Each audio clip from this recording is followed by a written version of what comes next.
You want to know what the best birth control is? What's that? Kids, yo. Especially after you have them. Dog, this morning, I'm laying down. The 3-year-old comes, hey, daddy. I got her on this arm. This is our king size bed now. Then I look over and then you got the infant over here. I'm like, dog, you get that morning Woody. It's like, sorry, y'all. And it's just like, I want my wife over here, that warm body. But it's just like, yo, this is hella awkward. Like, welcome back to the podcast. I started this podcast as a way to help Black men in all aspects of our lives.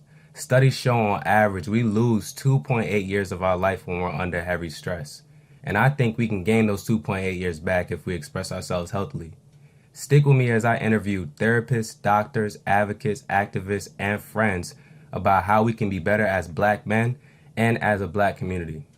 If you're not subscribed to us on YouTube and following us on Instagram and TikTok, you'll definitely want to do that. Without further ado, let's get into the episode. All right, y'all. We're back with another episode. This is a definitely an interesting one. First episode that we're doing in Florida. So we have my guy Reggie here. Reggie, how you doing, bro? what's going on, man? Appreciate it. I'm doing good. I'm feeling good, You man. straight? Yeah, absolutely. Listen, man. We're gonna have a great conversation for sure. I think this is gonna be. Let me not speak too soon because I like telling people it's gonna be a classic, and then people, listen to the episode because I think there's a lot of stuff that we talked about before we came and sat down for episode, and I really was like, yo, all I need you to do is just repeat this conversation that we had on the phone and just literally like let's have this recorded, bro. Yeah. Because there was a lot of good stuff that you were saying, bro. So before we get into everything, because we're gonna talk about a lot, I want you to tell the people who you are, what it is that you do, kind of introduce yourself. For sure. I mean, number one, I appreciate you allowing me to be on your platform and share my story, share my insight and everything that I've been through, man. I truly appreciate that. Absolutely. Everybody knows me as Reggie, 1/4 of Fly Supply. My partners and I have known each other for well over 20 years. We all knew each other through a mutual friend, one of our guys from high school. Even prior to high school, you know what I'm saying? We just all came up together, and then eventually we started working together and started a business together called Fly Supply Clothing. That's been established for over 10 years now. We've done collaborations with Lamar Jackson. We've done collaborations with Udonis Haslem, the co-captain, actually the captain of the Miami Heat. We've been in Foot Locker. We've been in Nordstrom. You know what I'm saying? We've made a lot of good strides. Our clothes have been seen on the likes of Rick Ross, Rihanna, Yo Gotti, you name it, you know what I mean? Right. Like we've made some good strides, and I'm proud of what we've built, and it's only up from here. Like we got a lot of more work to do. Listen, I love that. And I love when people give their intro into the business, because the next thing I say after that, we ain't talking about none of that. So people probably thinking like, this ain't Earn Your Leisure. We ain't tapping into the business side. We'll probably talk about that maybe a little bit later. Yeah. But if it comes up, but I really want to talk to you about like real life, some of the things that you've dealt with, right? Because I think it's really important when you talk about all of this stuff that you've done, like business wise, and people see you as the person that you are today. They also understand like the human you are behind that, right? So like one of the things that we were talking about on the phone was like how you dealt with like relationships, coming up. So can you talk about that? Like what that was like for you before you got into like, getting married? Like what was that period like for you? For the most part, prior to establishing our business, I was always big on relationships, you know what I'm saying? Even when it comes to the business standpoint, sometimes just us even being here came from networking, you know what I mean? Like you knew somebody that knew somebody, I knew somebody that knew somebody, and eventually we ended up here, right? So I'm big on seizing opportunities and making the most out of it. Right. So in my business life, like I take advantage of those certain type of relationships. In my personal life, I'm still trying to figure out that work-life balance, you know what I mean? Yeah. But for the most part, I think when you have a solid relationship at home, it translates into what you do outside of the house. You know what I'm saying? Like I'm the type that I'm gonna go out there and I'm gonna hustle, I'm gonna bring it home. So when I come home, I would like for my house to be my peace. You know what I'm saying? Because I'm out here dealing with the chaos and the day-to-day and deadlines and this and that. But when I come home, that's where I would like to find my peace. Yeah. So I know you talked about like having peace at home right now.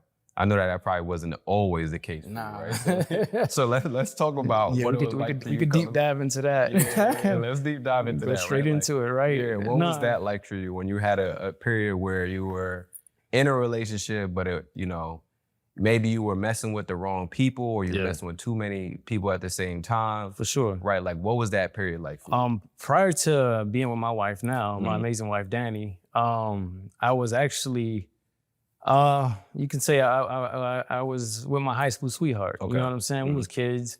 We came up together.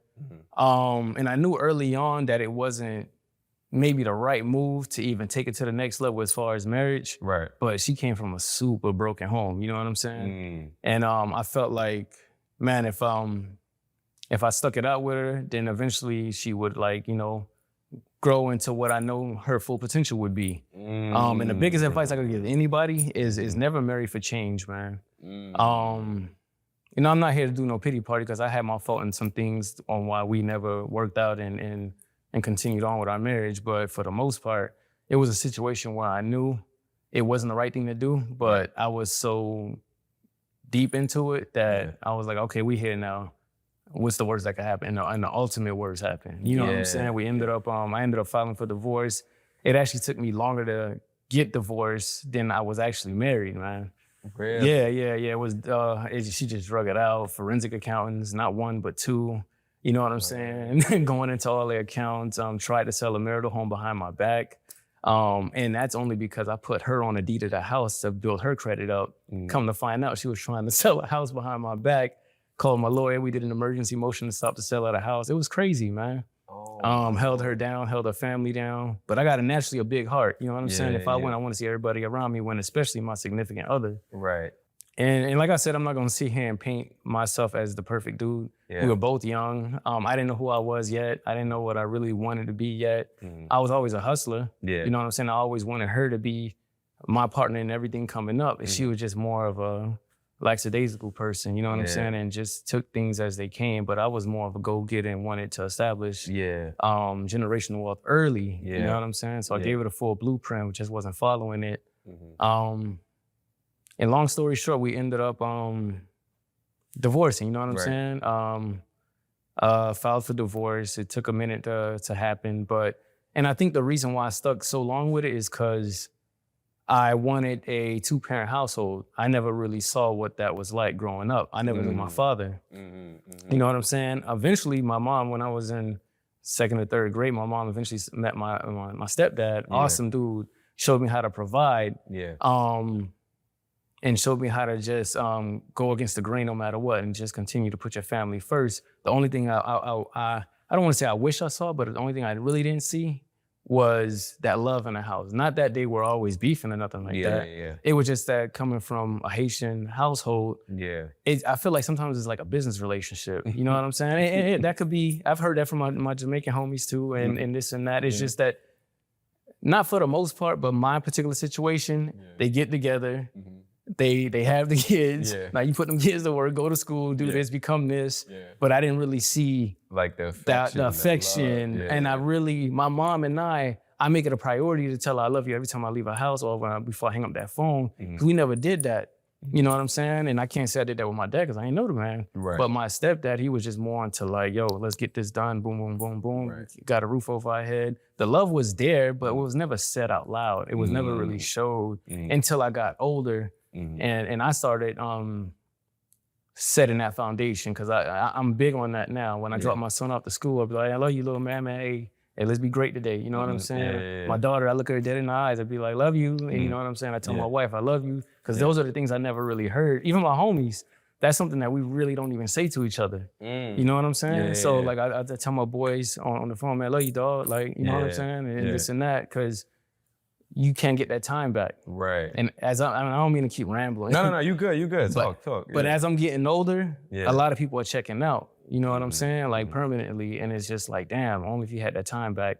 So I try to make it a priority to like, all right, pull off this exit and go see my aunt who's not doing so well. Call the homies up and be like, yo, love you, dog, or whatever. Not just on some random stuff, but we're on the phone and we might be kicking it.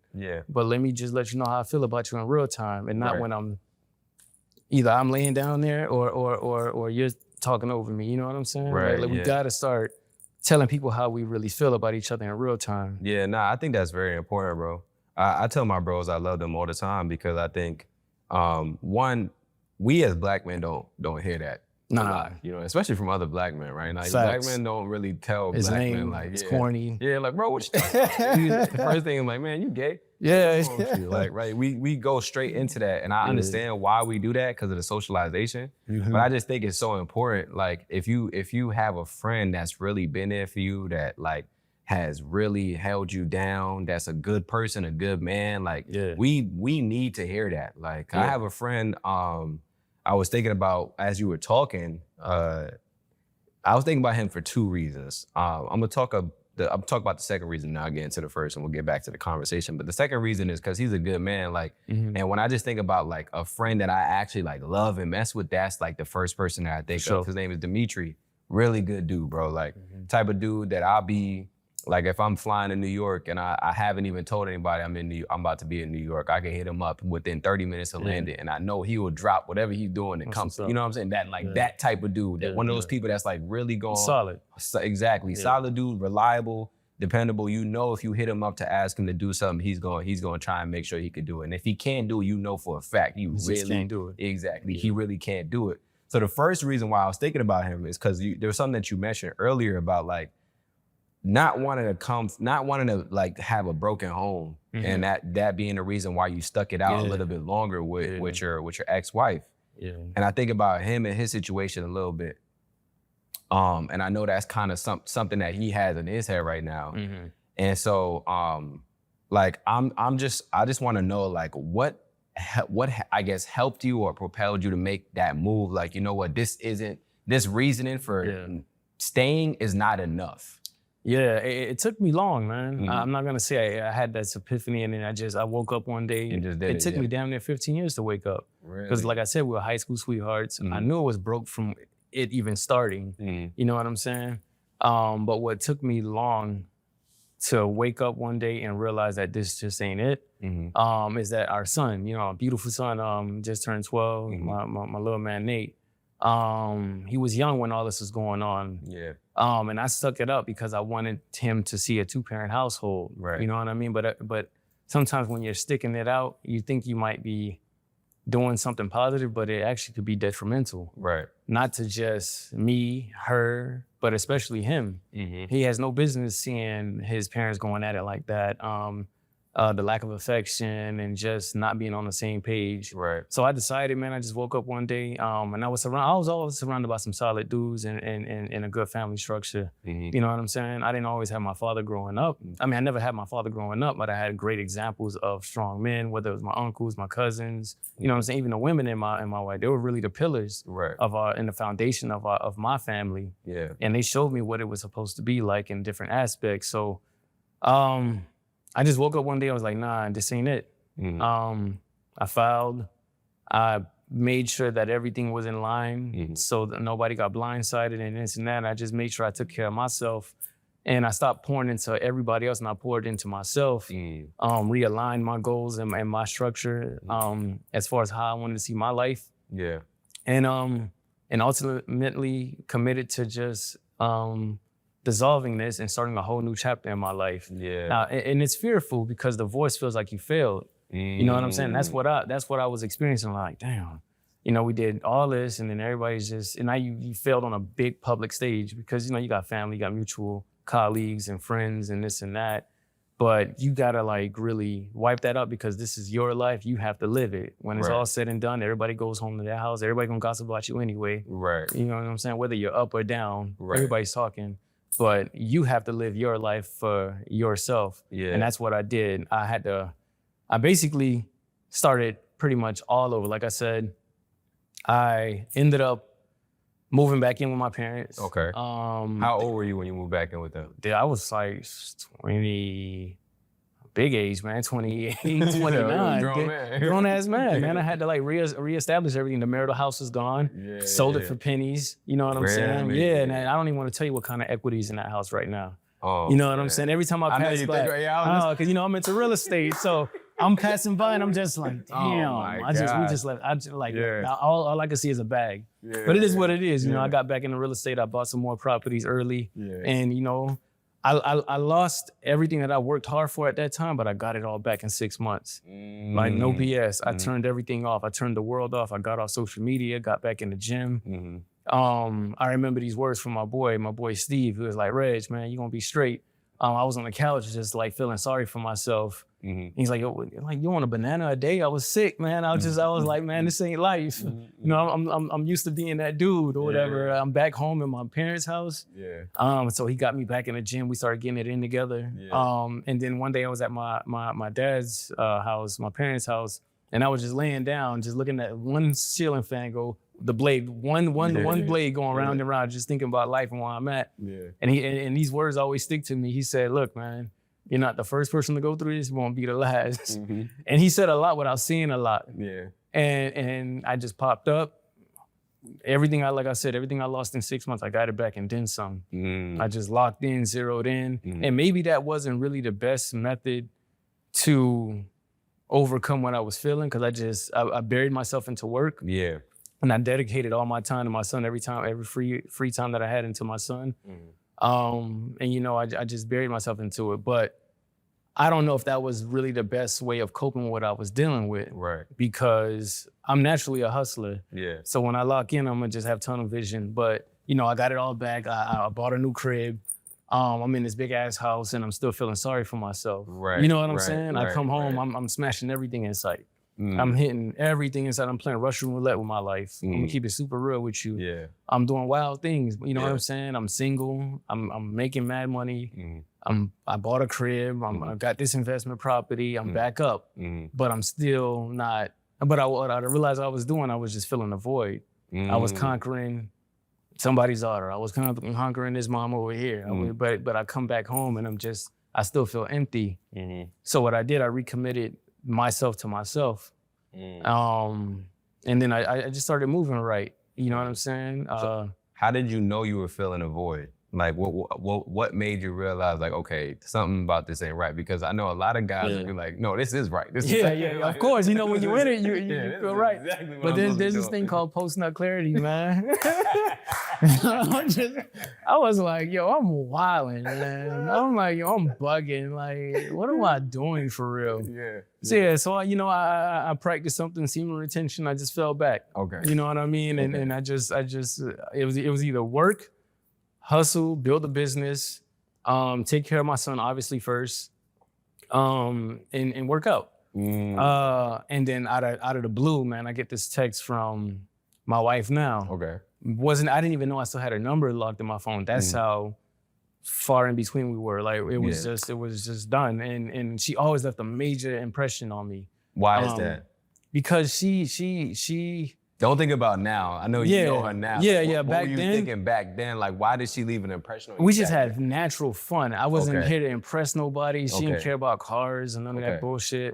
We went out. I remember one of our first memorable dates, man, was I was in the middle of like, I was always in and out of my last situation. And her and I started like seeing each other.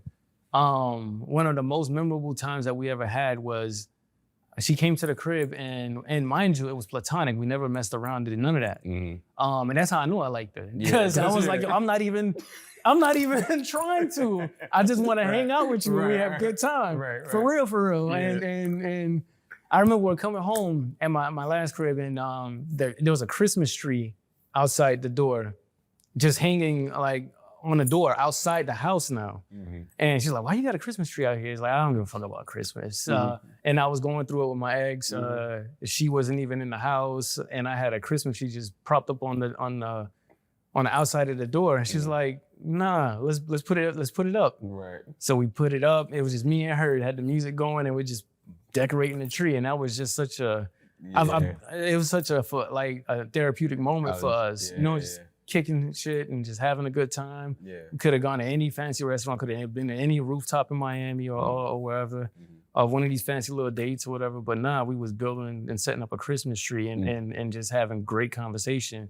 And that's why I'm like, man, this girl's dope. You know what I mean? Outside of just that moment, we just had great conversation. And the communication was always A1. So that's how she left that impression. So that when she texted, what happened from there? Like, So she texted me. I was on my way to the gym and she was on her way to the gym. So we both had that lifestyle already. Just because if you're a gym rat, that means that you're dedicated, you have laser focus, and you're disciplined. Yeah. And I like people like that. Like-minded people attract each other. Right. So out the blue, I get this text and I'm like, yo. I'm like, what you up to? I'm like, what are you doing? I was like, I'm on my way to the gym. I said, you know what? I'm about to get it in right now, but can I hit you right back? So I called her back. And I was like, what are you up to? Like, what are you doing tonight? She's like, no, I'm a little caught. I said, what you doing tomorrow? I wasn't letting her give me a no for an answer. You know what I'm saying? It just so happens that she was out of her situation. I was clearly out of my situation. We got together that one day and we haven't separated since, man. And COVID actually brought us even closer. Really? Yeah, because we were stuck with each other. Oh, you know what I'm saying? And then COVID either made your relationship or broke a lot of relationships. And I want to tell you, man, we had the best time during COVID. And I hate to say that because in the grand scheme of things, COVID was horrible, right? No, for Mad sure. people died, whatever. But yo, you couldn't have COVID a good was a time. goddamn blast for us, man.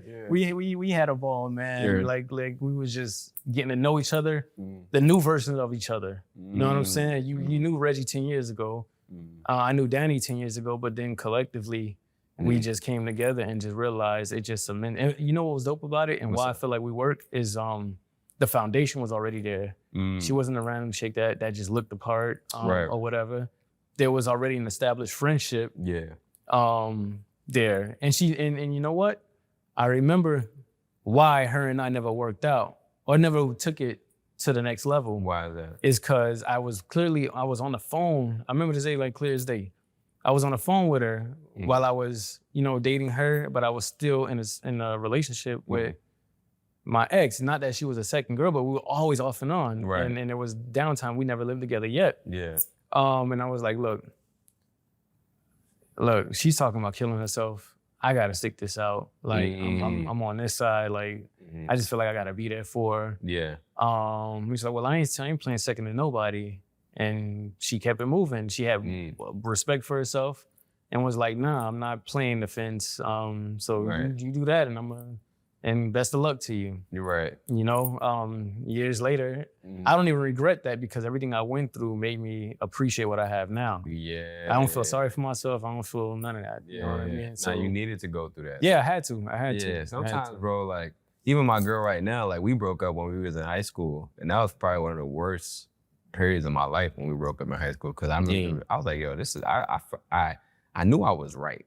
I knew I was right. It just was we had the wrong timing. Your timing is key. Our timing was off. So we met, we was in high school sweethearts, we go to college, we do the whole thing. Yeah. In college, you start really growing into who you actually are. I thought I knew who I was in high school, but then in college, I was like, okay, all right, now I know. Yeah. She's obviously going through the same thing. And so that our growth went in two different directions. Yeah. And so that led to us like having this fracture in the relationship, us breaking up, like we going through like this whole like downward spiral, depression, all these different kind of things.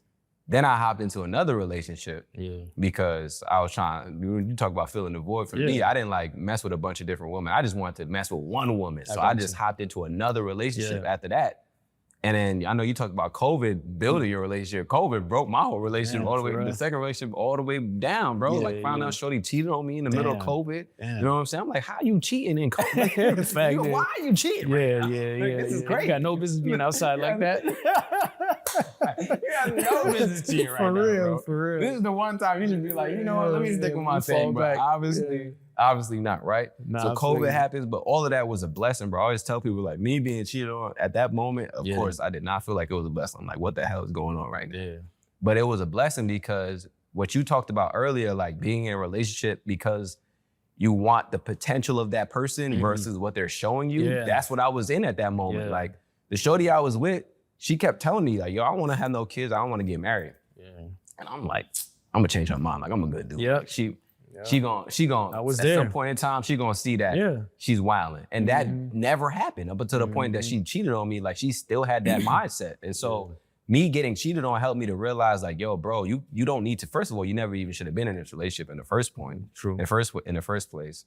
And second of all, like, now that you have a reason to get out of it, you're so quick to get out of it. What does that say? Like, that says this probably wasn't for you in the first place. Facts. And so once I got out of that, like, I started deciding, like, I'm gonna focus on myself. And then that's when me and Naima like started to rekindle things and everything happened. And I could actually really appreciate it because now I was like, yo, I've been through this, and this. I've grown a lot more. I'm seeing things a lot differently.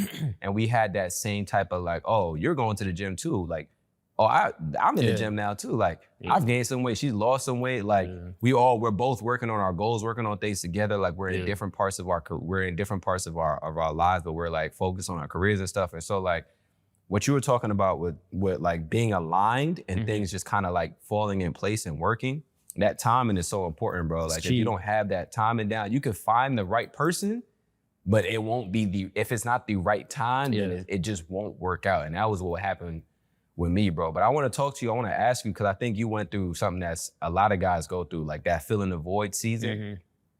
What would you tell a guy right now that's going through that? That's like thinking that this is what he should be doing, or maybe he knows like he shouldn't be doing it, but he doesn't really know how to get out of it.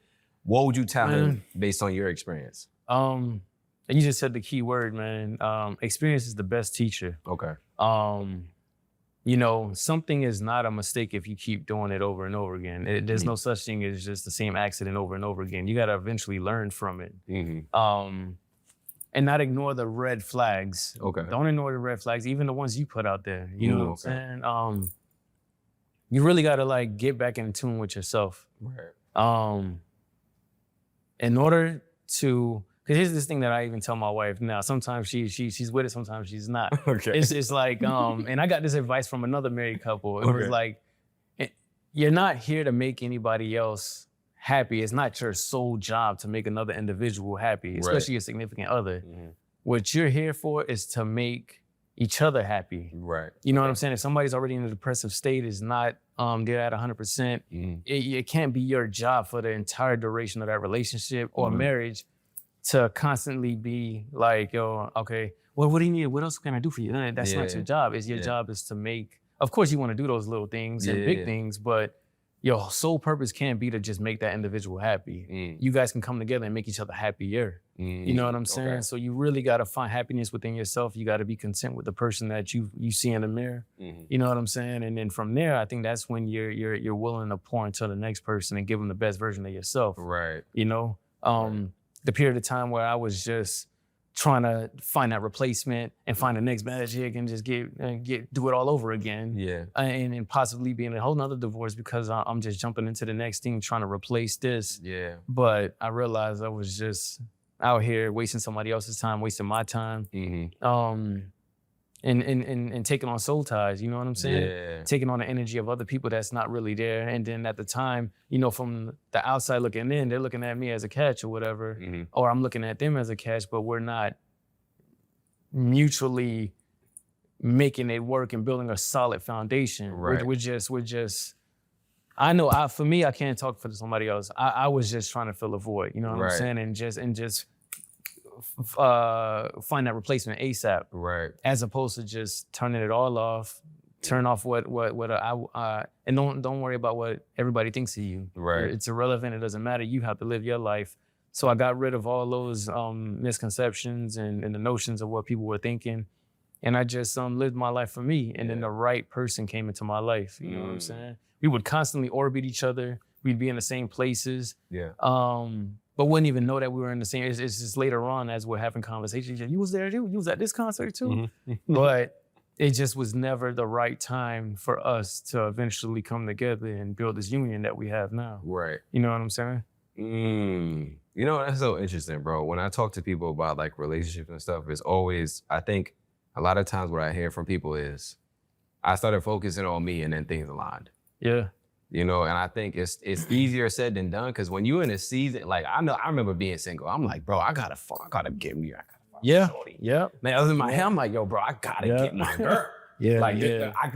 Life can't continue. Forcing things to work that shouldn't be working. You know what I'm saying? Like, I'm trying to force it. Yeah, I was forcing it. Yeah, I'm trying to force it. And I think there's a lot of guys, and we like to pretend on social media like we don't really care about relationships and stuff. Man, like, come on, man. Yeah, but every nigga want a queen to come home to. Yeah, exactly. Dudes really do. Ain't nothing like partnership. Yeah. It's nothing like putting your phone down and not having to worry about flipping it over. Yeah. Like I'm such, you know, I just feel relief and just happy to be with somebody who I can grow with, you know what I'm saying? And has my back behind my back. You know what I'm saying? Mhm. Somebody I can trust and vice versa. Yeah. You know what I mean? So it's nothing like that feeling. Yeah, and that's what I was gonna say, bro. Like, dudes really do, like, we care about being in a relationship as much as we try to front on social media like we don't, and like we cool being by ourselves. Like, I get that to a certain degree. I understand that everybody needs to have their own solitude, but what I'm trying to say is, like,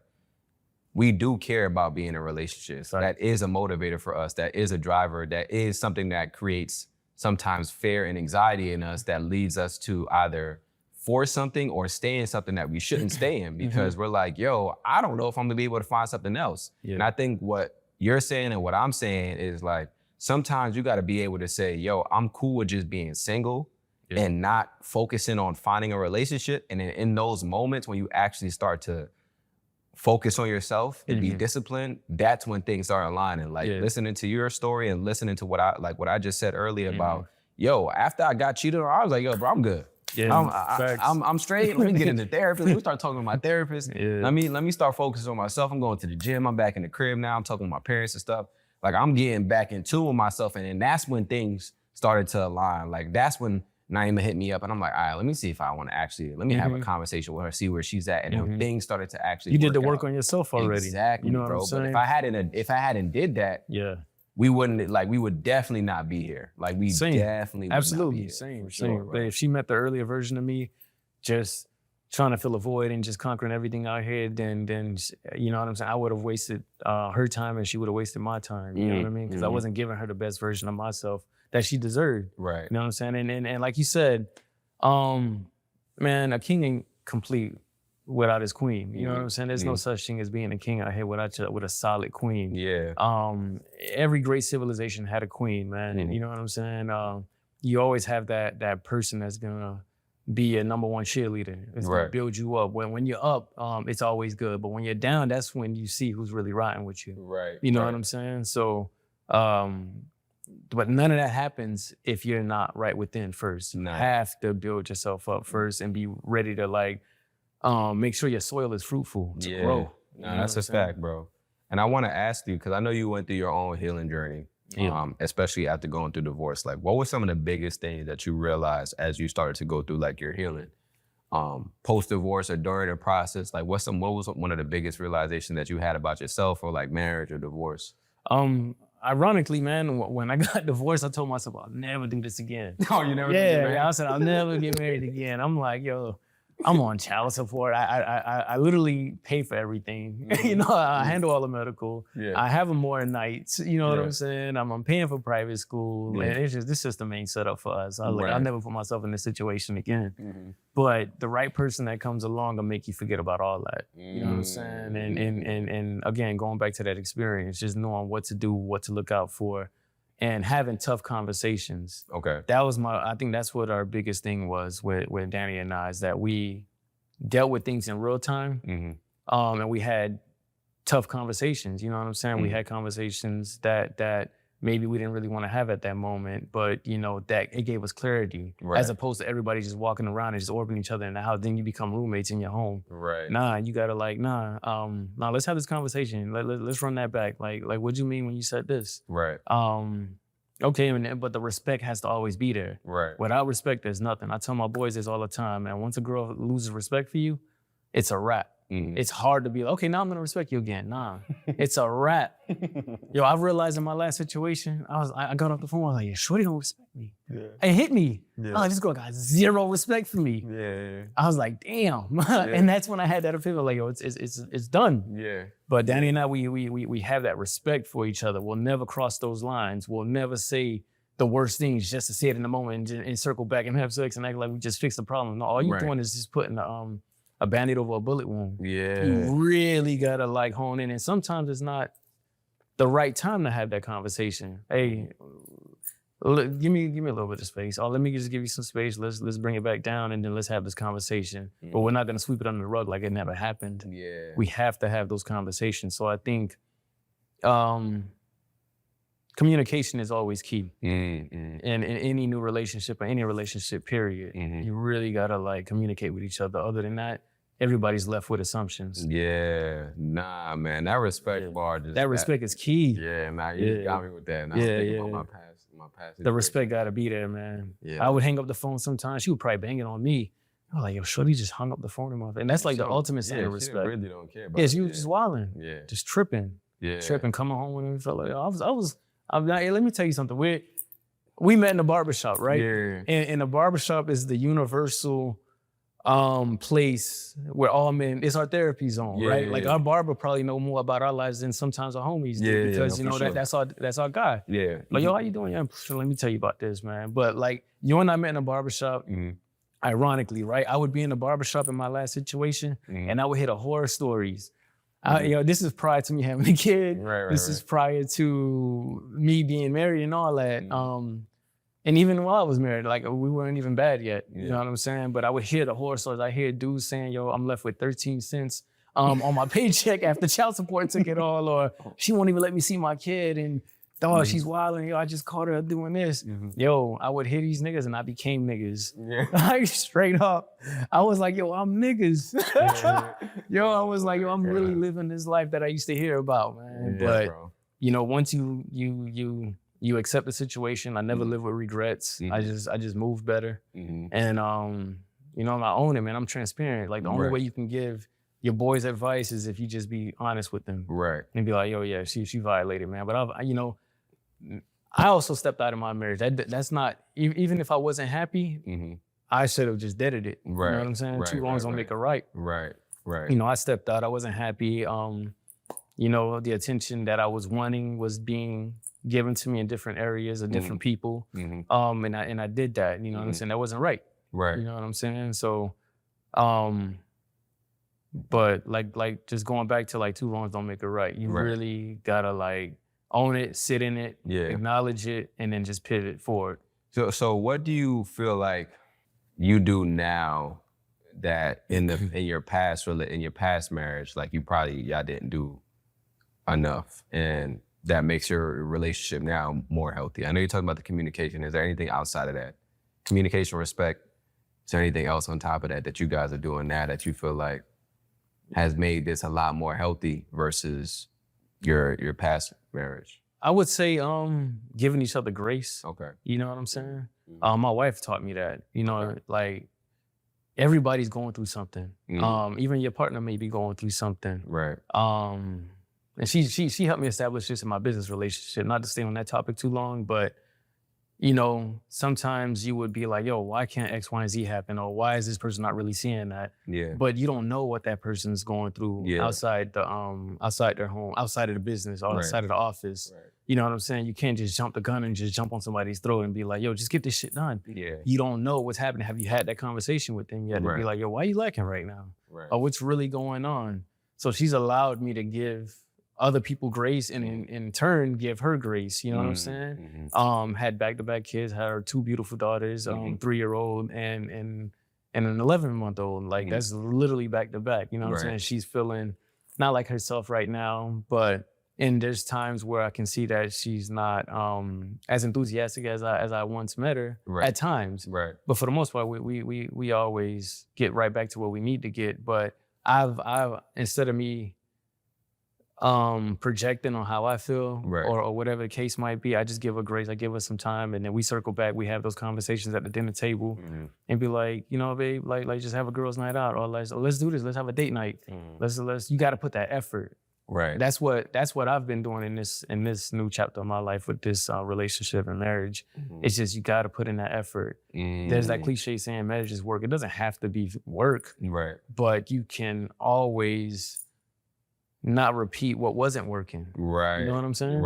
Establish new boundaries, establish new ways of communicating with each other. Just do things differently. Like, no, we don't have to be cooped up. Let's get some fresh air. Let's go back and do something that we did when we was first dating. To rekindle. Like, you gotta always be actively refreshing it. And you also gotta put each other first, especially when there's kids involved, because kids are gonna consume you. You know what I'm saying? And I've heard that. Yeah, they consume you, then they get out the house, they live their life, and then now you just, you don't even know who this person is. So I always make it a priority, like, nah, them kids can stay. We going on this trip. Grandma got them. Me and you gonna get lock in. You know what I'm saying? Date night doesn't have to be we lugging the whole crowd with kids. No, we're not doing that. It's me and you. Right. You know what I'm saying? It's hard for her because those are her little babies. Yeah, but I I'm like, understand. like I know better that you and I always have to like be locked in and keep the intimacy levels up and always want each other. You have to want each other still. Right. You know what I'm saying? I feel like that's so important. That doesn't get talked about enough. Yeah, like you got when to. you have kids, like how the dynamic shifts the relationship. Yeah. I've heard that a lot. You want to know what the best birth control is? What's that? Kids, yo. Especially after you have them. Dog, this morning, I'm laying down. The 3-year-old comes, hey, daddy. I got her on this arm. This is our king size bed now. Then I look over and then you got the infant over here. I'm like, dog, you get that morning Woody. It's like, sorry, y'all. And it's just like, I want my wife over here, that warm body. But it's just like, yo, this is hella awkward. Like, they're the best birth control on earth. Man. All right, I'm interrupting this podcast episode to let you guys know to leave a review on the podcast. Please, please, please, if you are listening to this episode and you're finding value in this episode, you're enjoying the conversation, or you've enjoyed a previous episode or conversation, and it's safe to operate your phone right now, please leave us a review. Your review is a free and easy way to support us, and it helps us reach more people like you. We're on a mission to build a stronger, more connected Black community, starting with Black men. And you can help us on that mission by taking a minute out of your day to leave a review. Your review helps us generate more listeners, which in turn generates more revenue, allowing us to expand the platform even further. So please take a few seconds out of your day. I know you're busy. I understand. I know you're doing a lot, but it will help us greatly if you would just take a few seconds out of your day to leave a review right now. Did you leave a review yet? All right, let's get back to the episode. It's like, man, I tell you, once they get out that bed, it's just like they're the best birth control right now. Like it's ridiculous, So man. it's safe to say you're probably not having. Nah.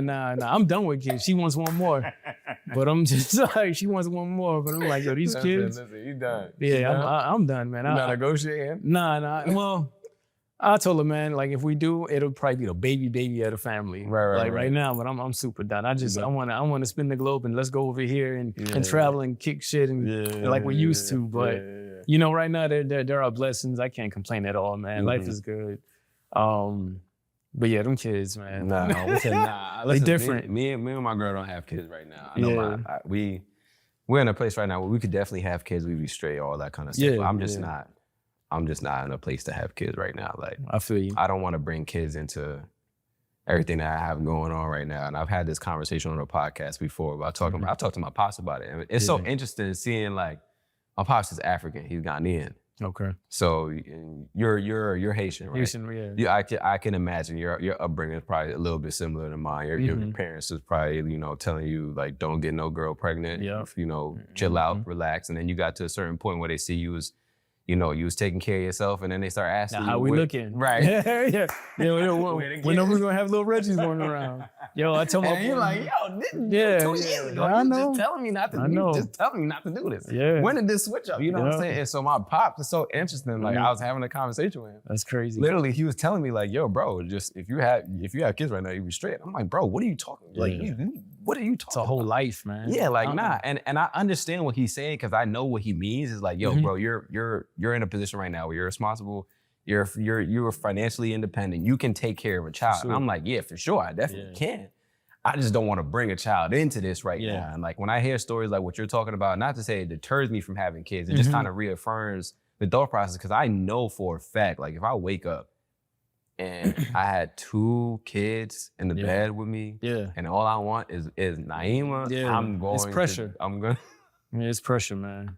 I'm gonna be excited, bro. Yeah. So listen, bro. I already know that birth control. Listen, it's working. They the best, man. It's working because I have her.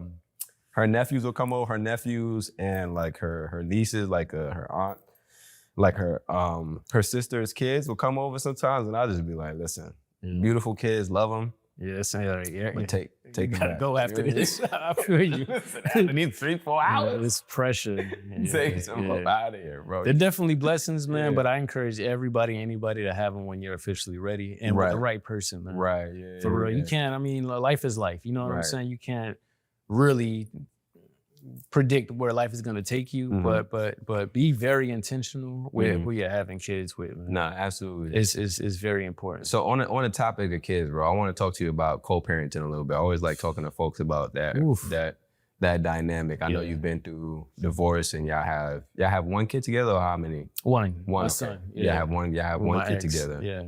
How has that relationship been? How has it been with your current wife now? Yeah. You know, being part of that. You have a blended family. I think that's what they call it, right? Yeah, So for how's sure. that? How's that whole dynamic? Like, what does that look like? Danny is an amazing stepmom, man. Okay. And it took months. Like even when I was out here dating or whatever, nobody really met my son. You know what I mean? It took her months. It took COVID. Like, you know what I'm saying? He was with me that weekend. And, and I felt like, okay, after maybe several months, Yeah. you know, she eventually met Nate. Nate gravitated towards her. She always had a nurturing spirit. So when it comes to her, she's amazing. And this is prior to us even having our child. Right. You know what I'm saying? But with his mom and I, man, it's dreadful, man. Really? It's horrible. Yeah, it's wild. I don't get it. Like I'm praying for this girl to find a dude or be all in, because maybe It'll whoever change. you're with Right. would be like, yo, why you so on this dude? Like, like why you don't put the energy into me? Like, I don't get it. I don't understand why everything is difficult. And we don't even communicate via text or phone anymore, because I've decided to like cut those and set and keep boundaries. Right. Before, I would subject myself to the same disrespect that I was like, yo, I'm in a whole nother situation. I'm super happy. I don't have to deal with your disrespect. So I'm cutting this off. There's even this thing that the court set up called Talking Parents. Okay. She won't use it. You What's know what that? I'm What's saying? Talking Parents? It's basically a platform to where you can communicate with the other parent. Okay. And everything is tracked and Oh, okay. you know what I'm So saying? You With can't an be app. wilding. So you can't be wilding, Yeah. but still wilding. You know what I'm saying? It's just, you know, I'm not even trying to paint the girl into a crazy light, but man, Nah, but I this get is my life. Yo. Right. You're just speaking. Yeah, it's just it's ridiculous. Yeah. It's and I don't get it. You know, I have conversations with friends. They're like, "Oh, she's still on it." I'm like, "Dog, look, we still. I don't get it. You know what I mean? Certain things are being said to my son. Like I'm a deadbeat, bro. Like far from it. I don't even get where you get deadbeat in me in the conversation, because I actually love being an active, hands-on father. Yeah. Like, you know, I'm trying to be what I didn't have. Yeah. You know what I mean? And then I think it's just hurt people. Right. Like I said, there's some things that she hasn't healed within herself. Even the fragmented relationship that she has with her own biological father. You know, things that I saw when we was coming up dating. You know, there's some demons and there's some things that happened to her when she was younger that she hasn't dealt with. You know what I'm saying? So that's why I've given her grace even after everything. She did everything but kill me. You know what I'm saying? That's why I don't have it in me to forgive her yet, and I could be honest with everybody. It's like, you know, you gotta forgive. It's not for her, it's for you. Dog, if y'all knew what this human being was trying to do to me, like I'm good. Yeah. You know what I'm saying? Like for now I am. I know eventually I have to let that go to release it. Yeah. For everybody else, especially myself, but I'm not there yet. Yeah. You know and what I'm that's saying? and that's understandable, bro. Yeah. I talk about that on the platform. Like I remember my therapist and people telling me after I got cheated on, like, you gotta forgive. I'm like, nigga, no. Yeah. I'm not, you know what I'm saying? So I'll never force somebody to get to the forgiveness stage. It's stages of the healing journey. You go through like that like Grief. denial, grief, like you denying that it's actually happening. Then it's the grief of like, well, then it's the acceptance of like, damn, this is actually happening. Then it's the grief. You're kind of grieving the fact that, you know, you wish you had a certain thing or you wish it wasn't the way it is. And then you kind of like get to a place like, kind of honestly like anger. Yeah. You know what I'm saying? Like, and then potentially you get to like the forgiveness if there's not even there could be another stage in there. You know what I'm saying? So Facts. like I'll never rush somebody through their process. Everybody's process is different. It's gonna take you as long as it needs to take you. Yeah, every scenario is different. Yeah. And I see what my partners are going through too. So with my homies or whatever. they go through. I can only give them advice that I've actually experienced. You know what I'm saying? Right. Don't fight fire with fire. Right. My wife taught me this new method back then called gray rock. It's Okay. just What does that mean? Gray rocking is basically, okay, okay. You don't give them no energy. Like giving them all that energy means you care. Like I don't give her no energy. I let her talk to herself. I'm talking about paragraphs, essays, all right? I don't, like if it's not about my son, school, medical, we literally have nothing to talk about. You know what I'm saying? We're not, she has this thing in her head where we can still be this co-parenting, happy. No, that door is closed. Even my therapist, the therapist at the time told us that it's strictly business at this point. There's no room for that. You guys don't have the capacity to even do that. Yeah. You know what I'm saying? Sometimes I let my guard down and then you stick it to me. Because I'm letting my guard down because, okay, it's, you know, I'm trying something different. I'm giving you the opportunity to show me that you've changed or there's maturity. I think with all this time, eventually somebody's going to mature, but it's still anger. There's a lot of deep-rooted issues. And what I've realized, and even when my wife and even friends have told me, man, you know, a lot of this shit don't even got nothing to do with you. Right. Yeah. It got nothing to do with you. Yeah.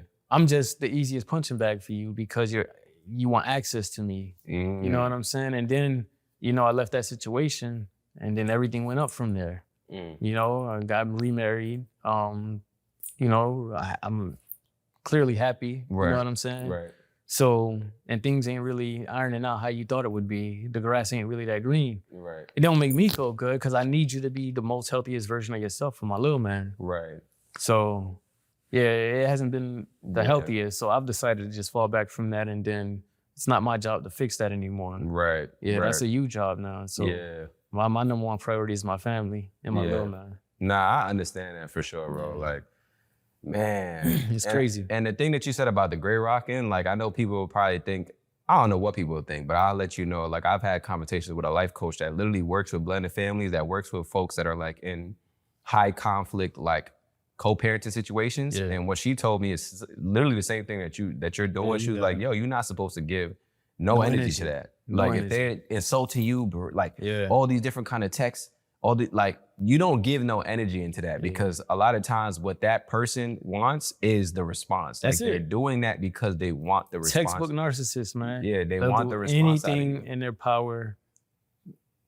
Even if it's a negative response, they want, they love that. They fuel off that. Yeah. It's euphoria for them. Yeah. You just can't even give them no energy. Yeah. And you have to set boundaries and most importantly, keep them. Yeah. I used to break mine all the time. What boundaries did you used to break? All right, boom. I'm never talking to you again. I'm never texting you again. And then it's like, hey, how are you? Hope all is well. Damn, you let my guard down. Okay, damn, okay. All right, maybe you maybe you changed. Maybe you got a little I don't know. You woke up on the right side of the bed. Right. And then boom, right back to like, effing this, effing that. I was like, here we go again. Yeah. As soon as I let my guard down, you back to what? And I think she's used to dealing with our dynamic like that, but she doesn't understand after all these years, I'm a completely different person than the person you're used to. Right. I always tell her, like, you stuck in 2016 still. It's 15 maybe. And it's just like, it's time to like grow up. Right. But you're still stuck in this, what it used to be, and not realizing this is a whole nother man. Right. And I'm not on that. Sometimes I look at myself like, yo, I allowed that?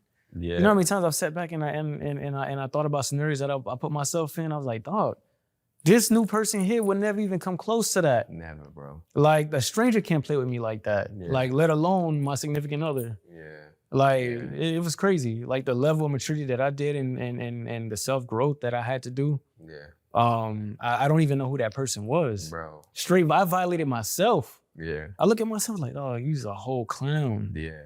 A whole clown right here. Bro. The reason why I keep saying because I'm literally, as you're talking, I'm seeing myself. Yeah, I was bugging in my past relationships. Right? Some of the stuff that was happening. Yeah. I was just accepting anything. Bro. And sometimes I be thinking about that when I'm in the crib just chilling. And I'm like, bro, you was really wilding out here. Like, why? Facts. Shorty was out here saying this and then she was doing this. There were signs. Why did you just like ignore all that? Bugging. Like, why were you out here wilding you don't like even want that? another half of it. That's a whole nother episode. I'm like, dog, you was a clown. Yeah. And so I just had to wear the dunce hat, you know, but I never play myself like that again. Nah, bro. Listen, bro. You also have to be very careful on not making it, your guard is so high that you made it difficult for your new significant other. You know what I'm saying? You're not, for you sure. don't want to do that. Talk about that. Yeah, because I had to check myself. You know what I'm saying? Like after all that, I was very cutthroat when it came to finances. Oh, for sure. Yeah, and finance can make or break a relationship. No, I'm like, nah, like everything's straight, roofs is covered, we driving in the latest, we good. You don't need to see nothing. like what? Like we good. Like, but eventually you gotta like honestly have some type of transparency to a certain extent. I'm still not fully there yet. Yeah. But in any situation, your significant other wants to know that, okay, what you're saying is what it is, and vice versa. They gotta see something. Yeah. So, I can't move around like a dope boy. I don't got shoe boxes for that. That's not my style anyway. Right. So you have to eventually let your guard down and be like, okay, this is not fair to her that I'm moving this way because of what I experienced. That's not cool. And even being desensitized when somebody's crying. Because my last situation, when all else fails, is waterworks. You know what I'm saying? It was just like she could cry on cue, and then eventually I'm feeling sorry for her, and I'm like, damn. But now when somebody else cries, I'm just like, man, I don't know if that's real or not. You know how fucked up that is to somebody who's really pouring their heart out and actually is crying in front of you, and you don't even show that you care. Damn. Yeah. I had to check myself on that, and that's because I was so used to fake tears and crocodile tears. I ain't really care. Really? Yeah. Wow. Yeah. That was a major injustice to somebody that's really pouring their heart out and telling you how they feel, and you don't really show no type of care, energy towards it. But what's so wild, bro? There's a lot of black men that are like that for one of two reasons. One of the reasons is because we suppress a lot of our emotions, so we can't like relate to other people expressing their emotions. Yeah. But this is the first time I've heard like your perspective, which I think some black men can relate to, is like, nah, bro, growing up, I used to have a person around me that would just fake tears all the time. So like, I'm not going, when I see somebody crying, I can't really decipher whether or not that's real or and not. There wasn't a lot of crying in my house. Exactly, right? So like, and if the first time you seen people actually cry, like it's really fake, it's fake tears, like that's gonna be your I had to perception. question it. And you should never have to question somebody's tears. That's a raw emotion. Yeah. But some people abuse it. You know what I'm saying? Damn. Nah, that's wild. And that reminds me too, like of my situation. Like once I got out of my past relationship, I remember I started talking to Naima, and I remember telling her like, yeah, I'm not doing like all that financial stuff and like paying for this and paying for. I'm like, I'm not doing none of that. Cause I remember my ex. Yeah. I was like, right around the time we was breaking up, I was coming into a new job, a tech job, and she knew like, oh, he's about to get a tech bag. So she was like, yo, can we still be friends with benefits and get each other gifts and all that kind of stuff? This is before I found out that she cheated on me. So at that point, I'm like, yeah, sure, whatever. It don't really matter. Yeah. Then I find out that she cheated on me. I'm like, yo, you really knew you cheated and you was trying to secure yourself a bag. Like, that's kind of crazy. That's wild. My thought process was like, yo, these women out here will really do it. They play the game. They play the game better than us. No, man. for sure. Yeah, they made the rule. They made it. Yeah. You know what I'm saying? Yeah, facts. We just players in their game. For real. And let me tell you this, it ain't fun when the rabbit got the gun. Bro, I was sick, man. Bro, I was like, nah. I was sick. I was like, oh. Yeah. You did like, what? Yeah. I was like, nah, shit. bro. I was like, nah. Yeah, So we ain't built for that. Yeah, I told Naima, I'm like, yo, bro, I'm not doing none of that because I just can't. And it took me like some time to realize like, yo, bro, you can't move like this because if you keep moving like this, you're gonna mess up a good thing because you moving as if it's the bad thing that you coming from. Yeah. You know what I'm saying? So I had to really treat our situation as something completely different, but that took a lot of rewiring and like actual conversations with my therapist, like, yo, this is what's happening. Am I moving crazy? Like just kind of having somebody to bounce those ideas off of. And that's why I think therapy is so important, bro. Because having someone to bounce those ideas off of, and that's not your boys that's going through the same things as you, because they're going to tell you the same things anyway, right? Like if I came and talked to you and we was both going through the same thing, we would both just reaffirm each other's beliefs and it would have been wrong. Facts. It would have been wrong, you know what I'm saying? So we have to talk to someone that's a professional, that's objective, non-biased, that's not in the situation, that can be able to give you that objective feedback like, yo, bro, nah, you know what? You kind of tweaking right now because Naima isn't your ex. So why are you treating Naima as if she's your ex? You should have treated your ex that way. This is not the time to do that. Yeah. Yes, you learn from your situation and you got to move a little bit differently, a little bit more tactfully, understandable, but you don't move in a way where it's gonna be detrimental to your situation right now. Yeah. So I wanted to talk to you about that point. Like, I know you said you guys had couples therapy. Yeah. First of all, why did that not work out when you were going through like your marriage? And then like how did that lead to you now having your own therapist? I'm happy you touched on the subject of therapy, man, because I didn't even want to cut you off while you were talking. Nah, go ahead. We're right back at it. You know, prior to things getting horrible, my ex and I, we actually started seeing a therapist, a marriage counselor. You know, years later, I'm putting in the work. I'm doing all the exercises that this guy's telling us, that even our first therapist was telling us. Started off with a lady, and she was great. She was giving us homework. She was telling us what to do, techniques, and different exercises and whatnot. I'm giving it my all. Come to find out, maybe a few sessions later, man, she's just straight up said in a session, yeah, I lied. Like, she was like, have you done this, and that? He's like, so when you said you were committing to this, were you being truthful? He's like, no, I lied. So it's like, we're wasting all this money going to sessions. I'm putting in the work. Therapy is something that you can't just go to. You really got to be ready to put in the work. Right. You know what I'm saying? Yeah. So that left a crazy distaste in my mouth when it came to therapy. Right.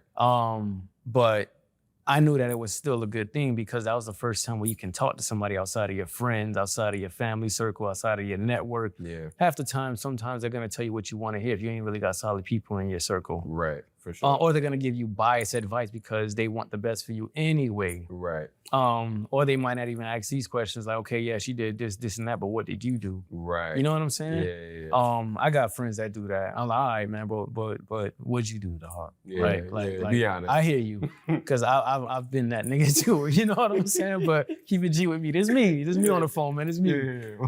But it's easy to tell your version when nobody's holding you accountable. Right. So even after that whole situation happened, I was divorced, single, whatever. I still started seeing my therapist. Only because I like to do mental check-ins, man. I don't want to hear what I already know was going to be told to me. Right. You know what I'm saying? You're just going to tell me what I want to hear. Right. I want to hear from a non-biased perspective, and I also still want to put in that work. Mental health is real. I was seeing red. I, like when I was going through it, like I could have tricked myself off the streets. I could have did something wild, moving off raw emotions. Yeah. And that's how some dudes are sitting down for major calendars right now, just moving off emotions. One split second could derail your whole life. That's a fact. So I just needed to talk to somebody, and to just give me just remind me who I am and give me techniques on what I need to do. Yeah. You know what I'm saying? So I to this day I still see him. I can pull out my phone. I can show you the Zelle that I just sent. My guy. I still talk to my therapist, and even had my son into it. You know what I'm saying? My ex was very against that for other reasons, but I think he still needs to every now and then talk to somebody because what he experienced and what he saw, it wasn't cool. You know what I mean? Like a child is supposed to be super innocent and just a free spirit in this world. Right. So, and it's been very therapeutic for him. Yeah. Awesome. I actually just got full custody of my son. Word? Yeah, straight Congrats. up. Yeah, man, I got full custody of him, man. And it's nobody wins. Yeah. It's not like, yes, I got her. No, that don't shit. Like, at the end of the day, I want her to get her stuff all the way together. Yeah. It doesn't make me feel good that you're not in a great space and you can no longer see your son right now. For now, at least. Right. Nobody wins when that happens. Yeah. So I really want her to like just get grounded again. Yeah. You know what I'm saying? Yeah. And put in the work that needs to be done. But it also can't be at the expense of my little man. He comes first. So while you figure that out, I need my little man. Yeah. Run me that. We're gonna do it the right way. Yeah. Get the right people involved, and until things check out, then we can reestablish that relationship. Damn. It may be difficult for my son. We've had those tough conversations, but he understands. Yeah. You know what I'm saying? This whole thing came about because of things that he unloaded on us. Oh, You know what I word. mean? Okay. Yeah, straight up. Yeah, I Oh. wasn't seeking it. I wasn't Yeah. going out of my way for this. Right. But it's He like, would put you on a certain things, and you, yeah, as a yeah, father, you yeah. gotta And move. at this point, like I was done playing defense. Right. Now I'm playing offense. Right. Now, like, all right, yeah, Okay. Damn. yeah, yeah. So, wow. So then, what are some of those conversations? Like, you don't have to get into the detail of the conversation, but like, how do you navigate that with your son? Because obviously, you talked about he's seen so much stuff, and I know there's some people right now that are in like that co-parenting situation where they may have a co-parent that's like talking bad about them or whatever the case may be. Like, how do you navigate those conversations with your son when you get him to make sure that y'all still have a healthy relationship where he doesn't feel some type of way when he sees you? You know, in the very beginning, when things were raw and just fresh, like I didn't always say the right things. Okay. But then I eventually had to check myself and be like, don't ever talk bad about his mom. Eventually he's gonna grow up and see it for himself. Right. That's still not a win-win situation for nobody. Right. But you know, all you can do is just continue to set that right example. Right. And lead by example. The best advice you can give any child is kids don't really listen to what you say. They watch what you do. I always lead by example. I bring them to the shop with me. I bring them to the warehouses with me. I let them see what I'm doing. Right. I let him be hands-on. I got him on his entrepreneurial journey as well. Okay. So when it came to his situation with his mom, you know, it wasn't my job to tell him at the time what she's doing and what she's not doing. And oh, your mom this, your mom that. I'm like, you know, I'm gonna play it back. I'm just gonna be the best version of myself. So eventually you're gonna see it. Right. I don't have to convince you. I don't need to bribe you. I'm not here to be your best friend. No, I'm here to rear you. So in turn, you can grow into this this man that I know you'll be. Yeah. You know, a way better version of yourself than I ever was. Like the goal is when I'm gone is that you're able to carry on this legacy and my job is done in you being a positive person in this society. You know what I'm saying? That's all I care about is you just being a dope kid. Right. Growing into a man. But she did everything in her power to like tarnish my character and this and that. And you know, at one point it used to bother me because I carry myself a certain kind of way. And you know, a lot of people say, oh, I don't care what people think of me. Nah, I do. Because I move a certain kind of way. Yeah. And if people are hearing these smear campaigns and why would she be lying? Nah, I don't move like that. Yeah. So it would bother me, but then eventually you can't let it consume you because all you're doing is just setting yourself up for failure and just, you know what I'm saying? Now you're consumed with unnecessary thoughts. Yeah. So I just continue to be me, do me, move how I'm supposed to move, and eventually the truth will always, whatever happens in the dark comes to light. Yeah. You know? It just don't come as fast as we want it sometimes. Yeah. Sometimes you want to force it, but nah. Yeah. When the time is right, it's right. Nah, You know what I'm listen, saying? I feel that, bro. Yeah. I feel that. Like that bar about like, you care about what people think. I think that's so real. Yeah, bro. I do, We don't man. talk, we don't like, Everybody cares. Everybody Everybody cares. We don't talk about that enough, bro. And that's one of the things it's like, cap, man. man, I used to talk to my therapist a lot about, like I would tell her about something and she would see that I'm angry or upset about it. Yeah. And then she would ask me, why are you upset? She already knows, but she's trying to get me to pull it out. Yeah. And one of the things that I really, I don't want to say struggle with, or one of the things that bothers me is when people misjudge my character. I feel you.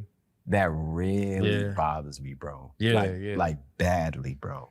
To the point where I'll probably talk to you about an hour, like 30 minutes to an hour. Nah, I about it. feel Like, you. I can't believe they did that. Yeah. Bro, because I worked so hard on my on presenting myself and making sure a I'm certain doing way. the right thing and having integrity. So when somebody if at least it feels like intentionally, like just misjudges my character or perceives me a certain way or moves a certain way based off an assumption that was completely wrong about my character, it really bothers me, bro. Can't let it consume you, though. I know, bro. I worked Same, man. really hard on that, bro. But I've had situations where like I'll go do speaking. Yeah. I did a speaking gig at a college before. Like I did a keynote, and all the students loved it, bro. Yeah. Like almost everybody there loved it. They loved it. They thought it was a great keynote.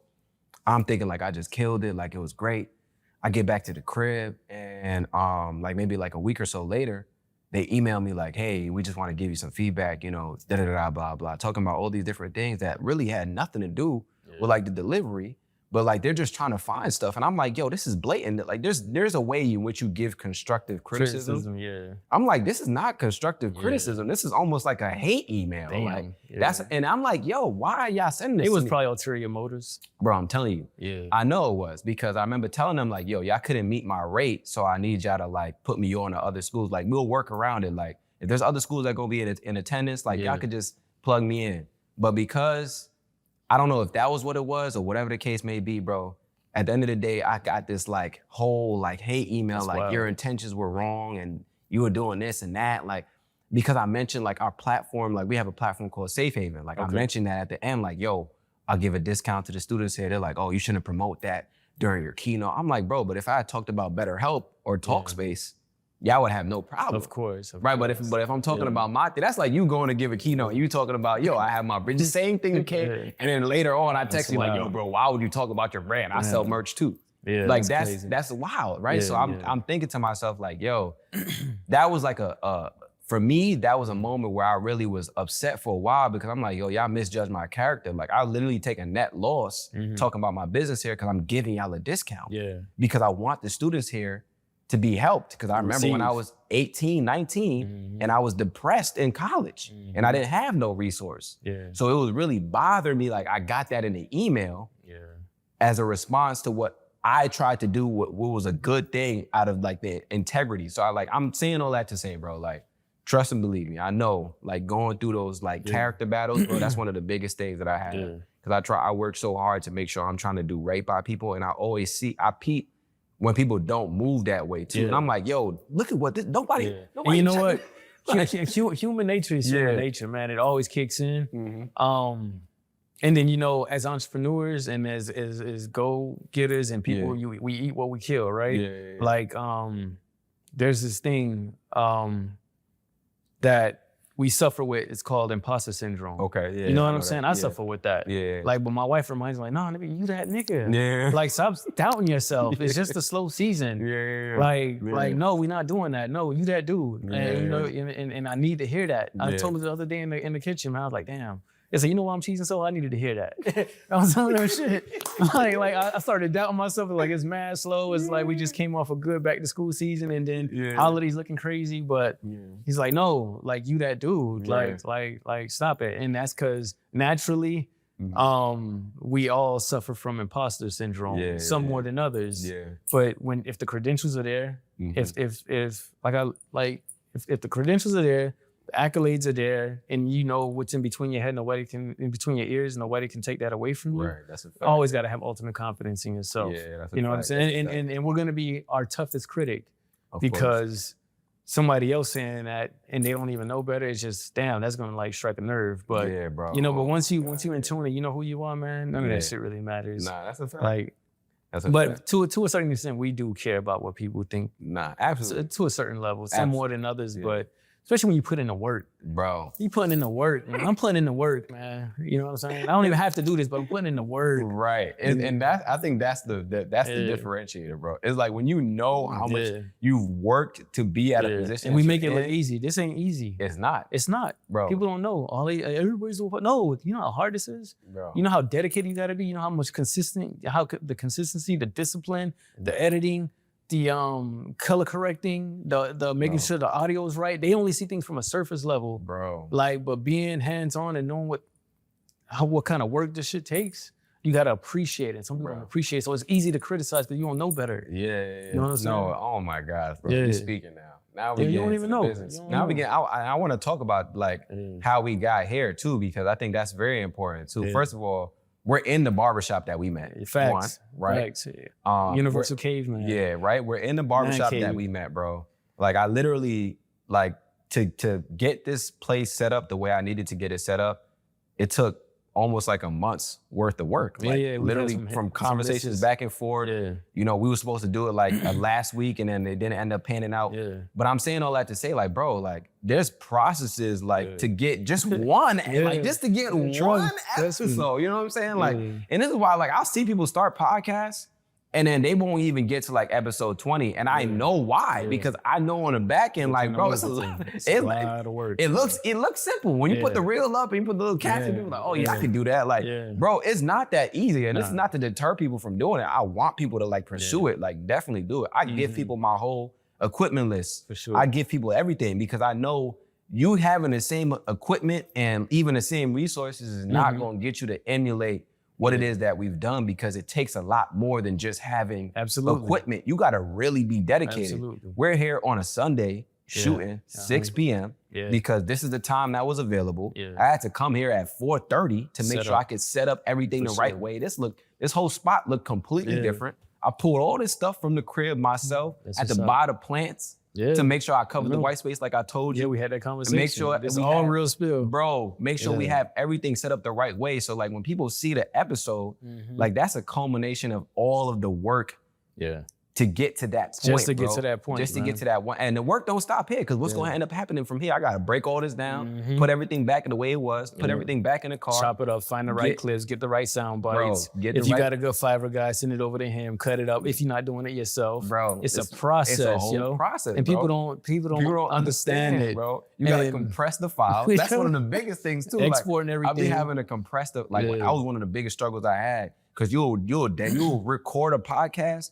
And after you record it, especially for like an hour podcast, hour and a half, depending on what your settings are, you're gonna get a file that's like 20 gigs, for sure, 30 gigs big. You can't send that to somebody that's going, you can't send a 30 gig file. And you can't transfer that. It's too big, bro. And you're doing 2 angles, that's 60 gigs worth of data. So you gotta compress that. It's a process. We talking mad technical, but you talking my language. Exactly. I know. That's why I'm talking with you, bro. Because I don't really get to talk like this with a lot of folks. And not to cut you off, like after doing my research as well and just seeing what you was doing and seeing your message and deep diving myself, I was more than willing to like offer you, like I was texting you left and right, like if I had a meeting over here, like, yo, this would be a dope spot for you to do your thing. For sure. You know what I'm saying? This guy ain't charging, but maybe this guy is charging. Here's 2 or 3 locations that I think may work for what you're trying to do. Because when I see people invest in themselves, and I know the type of work it takes, I naturally I'm gonna throw you this assist. I appreciate that. Like, you know, like all you gotta do is dunk the ball. You know what I'm saying? I'm gonna bring it up, I'm gonna bring it down court, and now it's up to you to lay it up and just dunk it. Absolutely. And because I appreciate the hustle, I understand the hustle, and I know the work. Everybody wants to applaud when all the work is done, but they don't want to carry the crates. They don't want to carry. They don't want to put in that work. They don't want to help you set up, but they want to be there front and center, popping the bottles. Everybody wants to celebrate when all the work is done. But I appreciate the grind. I love the grind. Because I know what that's gonna lead to. You know what I'm saying? The celebration, all that other stuff is dope. But there's still work to do. But the process is what I love. And that's why you're successful, bro. Because if you don't fall in love with the process, you're gonna stop. That's why I talked about like people that have a podcast and they'll stop at like episode 20, 25 or whatever. It's real. It's because they didn't really want to start a podcast. They wanted to be famous or whatever. And that's a trend. It's a trend right now. This for me was never about like, yo, I want to build like we have a big platform now, but it was never like, yo, I want to get to 100,000, 200. It was never that for me. It was like, yo, I want to put stuff out that I resonate with. And because I led with that, like that would always drive everything that I was doing. And you built your following organically. And you gave it a safe zone for men such as myself to like really just come and listen to. I've been sharing your clips with some of my friends. Appreciate that. Like, damn, that's what's up. Well, I share your clips with my wife, and then we'll have a conversation about it. You know what I'm saying? Because you're sparking conversations that we're never gonna ever have. Hopefully this episode comes out and be like, damn, I never really know you was going through all that, Reg. Or then, you know, you could be friends with somebody and you have no idea what they're going through because that's not the cool thing to talk about. But now that, damn, Reg did it, Reg spoke about it, or X, Y, and Z spoke about it, now you can let your guard down and be vulnerable. We've never been taught or ever was told okay to be vulnerable. You know what I'm saying? We'll do that in by ourselves. You know what I'm saying? I remember being in that house by myself. My son wasn't with me that weekend. I just cried like a baby in my crib. This big ass house. You can hear the echo, just bawling like a fucking little boy. Because I was like, damn, it's all gone. You feel like a failure. Yeah, I got money in the bank. I got this car outside. But everything you worked hard for, is over, or everything that what it looked like is gone. And I was able to be vulnerable by myself, but I wouldn't let nobody see that. Right. You know what I'm saying? This is the first time I'm probably saying this out loud. Yeah. But you created a safe zone for men to like really look at themselves and have those conversations, man. So what you're doing is commendable. Nah, I respect it. I appreciate that, bro, for sure. And so back on topic with that then, bro, like, so how did you get from that to like now being where you are right now? How did you deal with those feelings, bro? Because I know that was a lot for you. Yeah, I told myself never live with regrets. Okay. Like everything that happened to me was supposed to happen to me. You know what I'm saying? I never live with regrets. I looked at it as a learning lesson. Try not to repeat the same situations twice. That means you ain't learned from it. Right. You know what I'm saying? Pay attention to all the red flags. If there is a potential red flags, have a conversation about it. And be real with yourself, man. You gotta put in that work. You gotta put in the work first. You can't want something from somebody else when you're not even half the person that you want in return. Right. Put in that work, man. Right. Marriage is not 50-50. Marriage is 100-100. That's a fact. Yeah, marriage is 100-100, man. You gotta all in or nothing. Don't get married. Just vibe. Yeah. You know what I'm saying? Like, don't waste nobody's time. Don't waste your time. That's a fact. You're gonna find yourself, man, because when it comes down to that courthouse, it's all about black and white. It's not, none of that hearsay happens. Florida's a no-fault state. You know what I'm saying? They don't care about what the cause of the divorce was. Yeah, okay, well, how many kids you got? Just, how much you make? All right, this is what it is, go. None of the emotions matter. None of that matters. So just know what you're getting yourself into is real, especially if you make that commitment in front of God or whatever. Right. Or whoever you believe in, or to that person rather, to yourself. Right. Be fully all in and don't commit for real. Nah, that's the bar, bro. Cause dang, that court line is crazy. Yeah. I couldn't, bro. This is what I'm saying. I couldn't imagine, bro. Yeah. I remember when I was younger and I used to think it was cool to be like, I wasn't in my relationship and I wasn't really taking my relationship for granted. I'm like, yo, I want to be single. Like, I want to actually explore. Like, now I'm like, bro, being single is terrifying. Like, just thinking about having to navigate and find the right person and all. I don't have no time, bro. I don't got no time for that, bro. So I tell Naeem all the time, I'm like, bro, this is it. You ain't going back in the pool. I'm not going back in the pool because I don't have no time for that, bro. People out here wild. It's different bro. now. Yeah. It's definitely different now from when our parents was coming up, from when we were younger. And now there's this age of social media. Everybody can hit the reset button whenever they get tired. Nobody wants to put in that work. It's easy to get back in the streets because going back in the streets is where it's at now. Right. Until you back there, you be like, no, I don't want to be here. You know what I'm saying? He's like, well, because he's talking to a nigga that was in the streets. I'm like, I don't want to be here no more, man. I'm good. It wasn't fun, maybe, but it ain't it, bro. It ain't long term. That's not that ain't living. Play. You're existing. You ain't living for real. That's not the play. You're living is waking up, getting the kids ready, dropping them off to school, man. Just hugging up your wife in the kitchen and just catching vibes and just being unapologetically yourself to your significant other, man. That's living. Let me ask you this, bro. What is something that you would tell a black man right now that's struggling with probably relationships or like his single season? Give him some parting words. Something I would probably tell any brother right now, man, that's single and trying to find themselves is find yourself. You know what I'm saying? Don't find yourself in somebody else, man. A kid is not gonna complete you. A significant other or a big party for somebody else, aka a wedding, is not gonna solve all your problems. You know what I'm saying? You have to put in that work with yourself. You have to be confident and in tune with who you are before you fully commit your new version of yourself to somebody else, man. Because whenever you make that final commitment, especially if you're bringing another life into the world, you gotta know that, okay, when they look at you, like they wanna emulate you. Right. And if you know you don't want nobody to be like you, then you ain't got no business having kids. You don't got no business being in a relationship with somebody else. Be the very best version of yourself before you go all in. Right. You know what I'm saying? Because kids, they didn't ask to be here. And somebody that's all in with you didn't ask to have their time wasted. So, you know, you want to play in the streets, play in the streets. Everybody else playing, but nobody's fully committing out there. But if you really want to play for real or lock in, make that real commitment and lock in. Nah, I love that, bro. Yeah. Please tell the people where they can find you, bro. This has been a dope conversation. How can they support you? Like anything that you have coming up? Yeah, I mean, Fly Supply Clothing, the brand. We go by family over money. Whenever you do something, don't chase the bag. The bag is gonna come eventually. I always put family first. And that's what we live by. Fly Supply, catch us on Fly Supply CO, which is our Instagram handle, www.flysupplyclothing.com. We have some amazing drops coming this holiday season. And that's really it, man. My personal Instagram is my government, Reginald Bordeau. All you're gonna see on there is family. Right.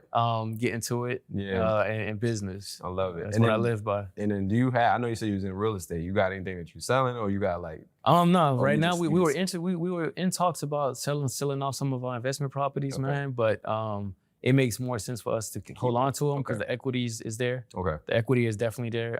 We don't want to, in South Florida, the market is crazy. So even if we sold off, like, where are we going to move into? Like, you're going to jump right back into a crazy mortgage. So, I'm definitely heavy into the real estate game. It makes sense. I'm happy I bought in early. Bought in right before the pandemic on some properties to keep the interest rate low. But right now, I'm just holding off. Okay.